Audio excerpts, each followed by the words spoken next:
Hello everyone. Once again, welcome to PM Networking. Hope you all are doing great. Guys, today in this video, we are going to understand some scenario-based network engineer interview questions with answers. As you know, sometimes interviewers asking, scenario-based question like they can give you scenario on call as well, like let's say two router are directly connected with each other, or let's say one router is connected with one PC, and from the PC let's say I want to access a router from the PC through line VTY. So what command you need to run? Initially telnet is enabled or disabled, or SSH is enabled or disabled, right? So these are scenario based question, right? They can give you one scenario like router is connected with another router, or R1 is connected with R2, or let's say we have two router in different location, both are connected through ISP. They can give you any scenario, right? So guys, from my paid student, from my paid student, because if you're a fresher, then these questions are very important for you, because in guys networking, telnet is a very important protocol, right? To fresher engineer, most of the time interview is asking at least one question from telnet or SSH, right? So from my paid students, I have collected some questions of telnet which are completely scenario based, right? So we are going to discuss those all questions of telnet in this video. So you can see I have five question here, or you can say five tasks as well, because as I told you, these are scenario based questions. So I'm giving name to this as task, like task 1, task 2, task 3, task 4, task 5. So how interviewer can ask you question. Let's say we have two router, R1, R2, both are directly connected with each other. So first of all, tell me, if there is reachability between R1 and R2, can R1 access R2 remotely? Or they can ask you like by default port number 22 and 23 is enabled or not on routers, right? And what command you need first to initialize the remote services on router? They can ask you any question. Fine. So on the basis of telnet protocol, we are going to cover some important scenario based interview questions. So guys, without wasting our time, let's begin. Now you can see the first task is what? First task is configure R1 to accept telnet session, and authentication should be done using password Cisco.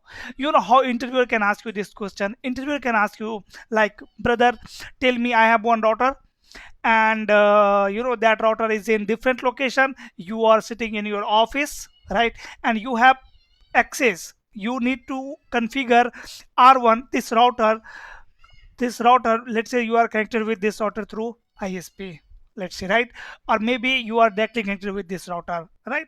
Here is your PC. Now tell me how you will configure the telnet on router number 1, so that this user can access R1 through telnet, and authentication should be done with password what? Cisco. So where you will configure this password? This is username password, this is line VTY password, this is console password, this is enable password, this is which password it is, right? So guys, if you know, right, the telnet, so this is nothing but what? Line VTY password. You need to configure this password, Cisco password, on line VTY interface, right? So here, if interviewer is asking this question to you, that tell me how you will configure a router so that client can telnet that router, and the client should be authenticated through password like Cisco. So you will configure that Cisco password on which line, right? Which type of password it is, right? Where you are going to configure this password? So your answer should be what? On line VTY I will configure this password, Cisco password, right? Now they can ask you another question as well, like what command you will run to achieve this task. Let's say they can give you scenario, same scenario. Let's say this is your scenario, let's say router 1 and one client machine. So how you will configure R1 so that client machine can telnet R1, and it should be authentication should be done using password Cisco. So what command you will run, right? So guys, again, to achieve this task we have multiple options, like we can run this command line VTY 04, and after that we can say what? By default login command is enabled, so you don't need to run enable command. Then you can say over here are what password Cisco. So this is first option. After that you can run login as well, right? Second option, you can say line VTY 04 and then password, right? Cisco. Second way, right? What is the third way? Is there any another way? Yes, third way is we can run this command also, line VTY 04 and then we can say what password Cisco. And here we can ignore this command password command also, like here I can run command what login and local. And after that you can create one user over here in global config mode. You can run this command user name, let's say ABC, and password Cisco, right? Again, this client can access R1 through telnet and this client will be authenticated through password Cisco. Getting my point? So we have actually three options. We can run these all commands, we can run these two commands, we can run these commands as well on router number one. Okay, so now first of all let me achieve this task. First task number one. To achieve task one, what command I need to run on router? Let me take you to R1 and after that I will remove the command as well, guys. From the client machine, first of all let me check I am able to access router 1. Let's say 10.1.1.100 telnet 10.1.100. So you can see it's asking for username. That means username and password is already configured on router number 1. I'm going to remove this configuration, right? Whatever configuration we have, I'm going to set default configuration here. So I can run default line VTY 04 command, right? What it's saying, can't delete last 5 VTY line. So here you have to check actually do so run and then we can say section line VTY. To check configuration on line VTY we can run this command. So you can see here this command is running login local. I'm going to remove this command from line VTY 04, say line VTY 04 and then I'm going to say no to this. Fine. Now I have removed this command and then I'm going to remove, let's say, user also. So what command I can run here? Do so run and then I can say section username. So we don't have any user here, username, right? You don't have any user here. Now guys, again I am going to try to telnet this router from client machine. So first of all I need to terminate this connection. Yes. Now let me run again telnet 10.1.1.100 and you can see this time I'm getting access of R1 directly, right? I'm getting access of R1 directly. That means no login command is enabled on router number 1. So again, if you will run this command do so run and section line VTY, you can see here we have one command, that is what no login.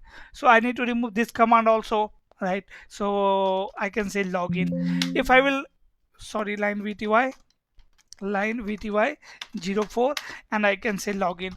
So if I am defining login over here, what will happen, right? This is by default command. If you will check running configuration again, do so run and section line VTY, you can see we are not able to see login here. You are able to see this login command here, but this is default. Right, this is default. Now if client machine will try to access R1 through telnet, I think it should not get telnet access. Now you can see password is required, but we don't have any password over here, right? So my first task is what, guys? Configure R1 to accept telnet session and authentication should be done using password Cisco. So let me take you to R1 and on R1 I am going to say line VTY 04 and after that I can say what password Cisco. Fine, and login command is already enabled over here. So let me take you to client machine again and let me access this router through telnet. Now you can see it's asking for password and this client should be authenticated through which password? Through password Cisco. So now you can see this client machine is able to telnet R1 with password what? Cisco, right? So this time client is authenticated through password Cisco. So this is my task one. Again I am going to exit from here, and from the router number 1 also I'm going to remove this command. Let me set the default configuration again, right? And here we can run this command also. If this command is not working, default line vty 04. So you can see I'm not able to run this command here. Can't delete.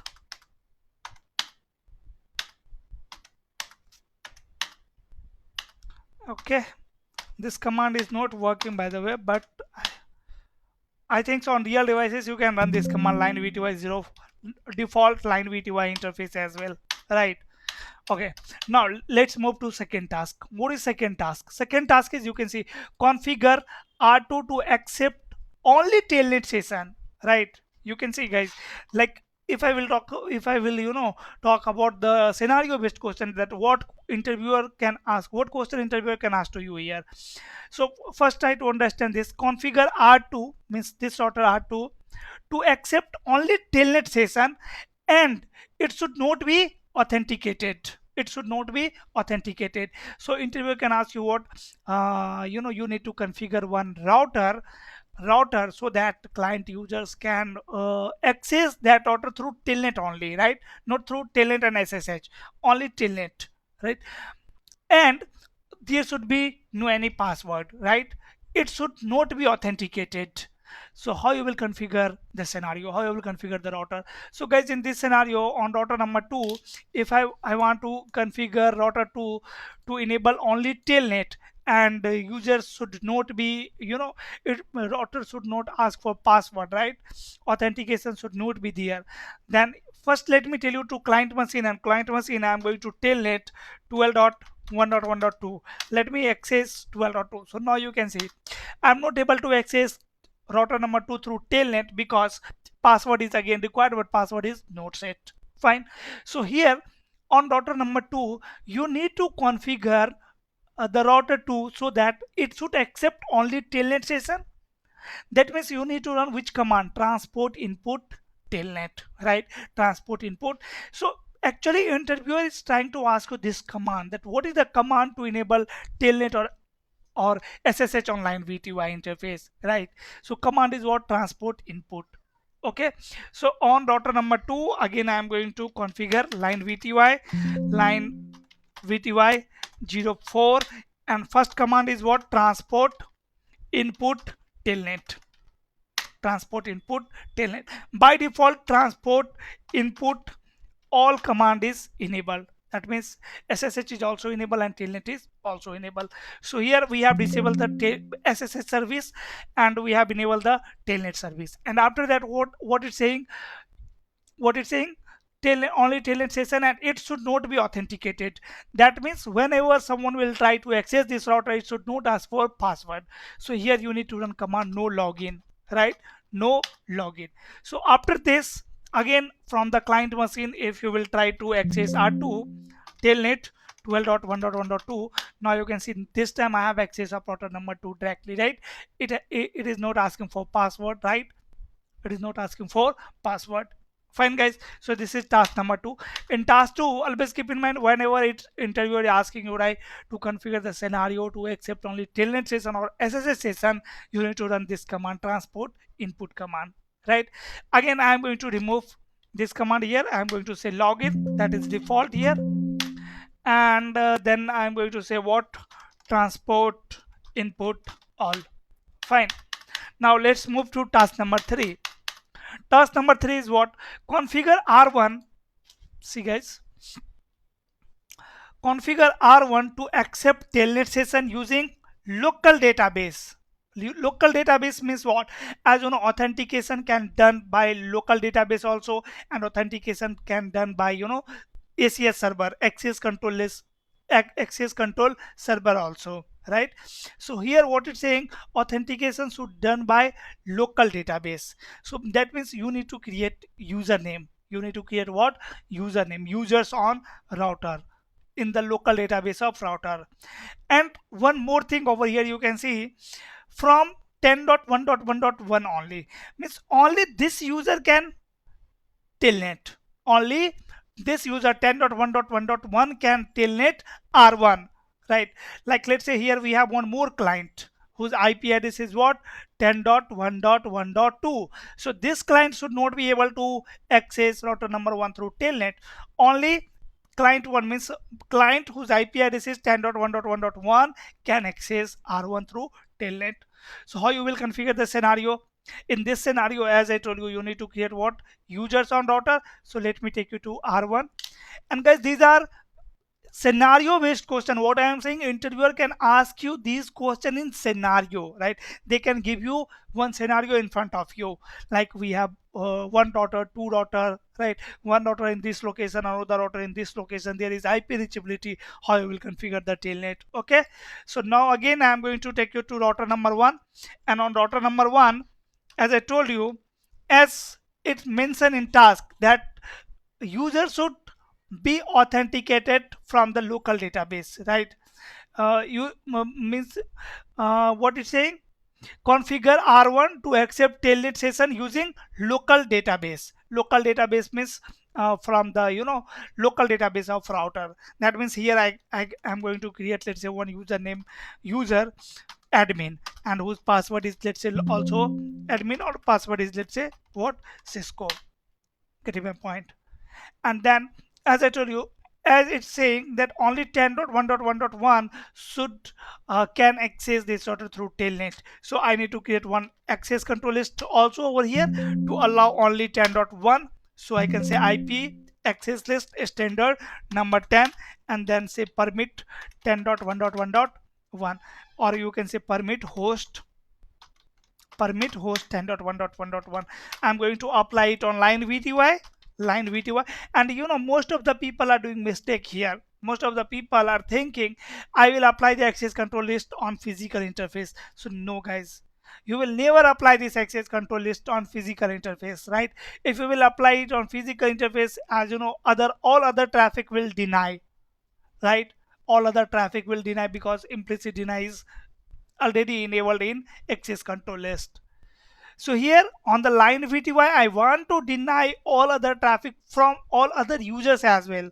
So on line VTY 04, I'm going to call this ACL. So I will call it through access class, not through access group, right? So they can ask you what command you will run under line VTY interface as well. So under line VTY interface, you will run what command? Access class. After that, access list number 10, and then in which direction? In direction. Fine. And then again, okay, on line VTY you need to run one more command here, line VTY 04. You will run what? Login local. After running login local, this router will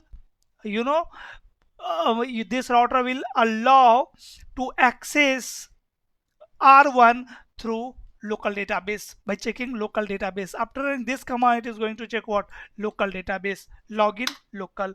Now this is the configuration. Again, let me take you to client machine, and I am going to telnet router number 1. R1 IP address is 10.1.1.100. You can see it's asking for what? Username. So username is admin, and it's asking for password. So password is Cisco. So now you can see I have access of router number 1. Now let me try to access R1 from router number 2 also. Let me check router 2 is able to access R1 telnet 12.1.1.1, let's say. So you can see, right, only 10.1.1.1 is allowed on router number 1, right, to telnet it. Fine. So this is task 3 configuration. Again, I am going to remove task 3 configuration. So here I am going to say first no to this command, and then line VTY 04 do so run section line VTY. So I need to remove this access control list also, this access class command. So let me say no to this, and here no login. So I have run which command? This command, no login local. So automatically you can see no login command is enabled over here, right? So I need to say login. By default login command should be there. Fine. Now I am going to remove user also, say no or do so run section user name I can remove this command.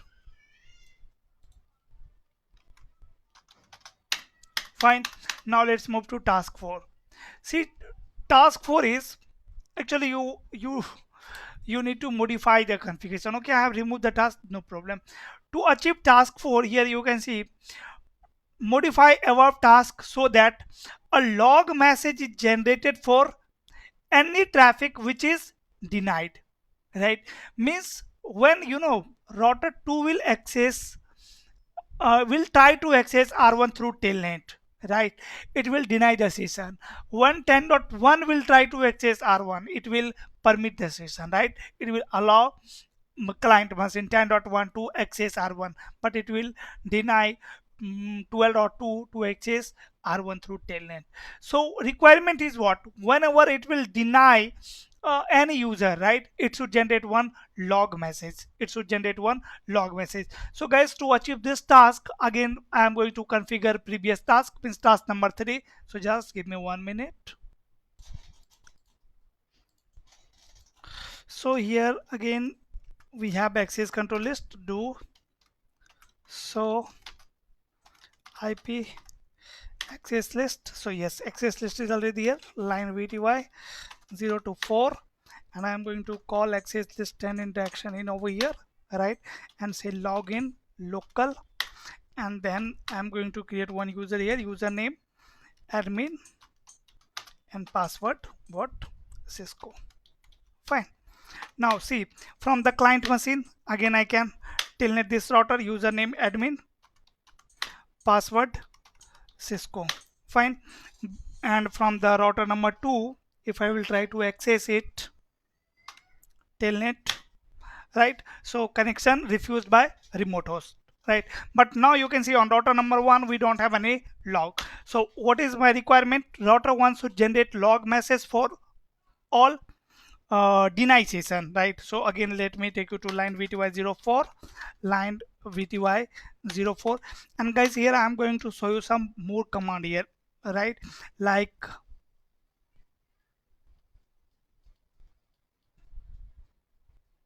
you can say access class number 10, and I have applied it in indirection, right? And what I am saying here is not command, it should generate one log message for login local, and wait a second. Okay, for this task actually here you need to run command in access list IP access list standard number 10. I'm going to say deny any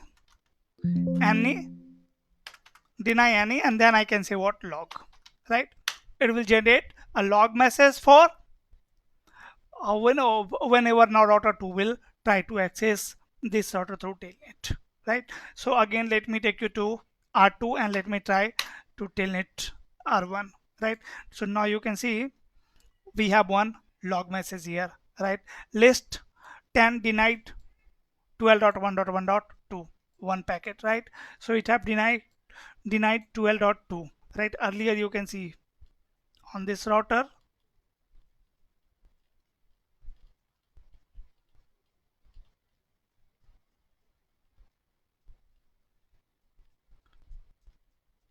you can see we don't have any log message. Fine. So now whenever it will deny any telnet session, it will generate one log message, right? Actually telnet is applied over here, access control is applied over here on telnet on the line VTY interface. Now guys, let's move to last task number 5. So in task 5 you can see configure R1 so that if telnet session is idle for 2 minutes, configure R1 so that if telnet session is idle for 2 minutes, then it should be automatically terminated. Like you can see here on client machine I have access of router number 1. On router number 1 we can verify it also by running command show users, and you can see we have one user on line VTY interface. User, who is user? Name is admin, and this host is what, idle, right? This host is idle, this is IP address. So now client is idle, client is not doing anything, right? This client is idle. But what is my requirement? My requirement is, or the interviewer can ask you that whenever a client is idle for 2 seconds, it should terminate the session. How you will configure the scenario? What is the command, right? Actually, they are asking, command to you, that what command you will run on router. So guys, for this you will run this command online VTY04. Online VTY04, you will run this command, exact timeout command, exact timeout, right? So let me set what, 2 seconds. And now so users, so after 2 seconds, now it is going to terminate this session, right? So let me take you to client machine. So I have access of router number 1. Just wait for 2 seconds, and after 2 seconds you will see router 1 will automatically terminate the session. It's not working. So run section line VTY.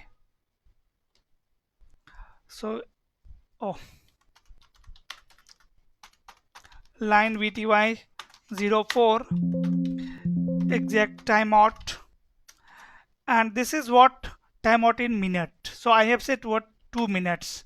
So in minutes it should be 0, and then we have time to configure in seconds. So second is 2. Now you can see on client machine, you can see, right? So again I am going to access router number 1 through telnet, username admin, and password is what, Cisco. Fine. So I have access of router number 1. You can see after 2 seconds it is automatically terminating the session, right? So, and guys, I have one question. So there is one more option in line VTY to configure, like exact timeout. Hope exact timeout is clear to you. Now there is one more option, that is absolute timeout. Line VTY04 and absolute timeout. So now this is your question. Please let me know in the comment section, what is absolute timeout, right? Exact timeout means whatever time we will set, after that time if session is idle, then router will automatically terminate the session. Then what is absolute timeout? Please let me know this in the comment section. That's all guys for today. Today we discuss, some scenario based questions of telnet. Okay, now if you have learned something from this video guys, please hit on like button. If you haven't subscribed my channel, please subscribe this channel. We will meet soon in next video. Till then, stay safe. Bye bye. Thanks for watching.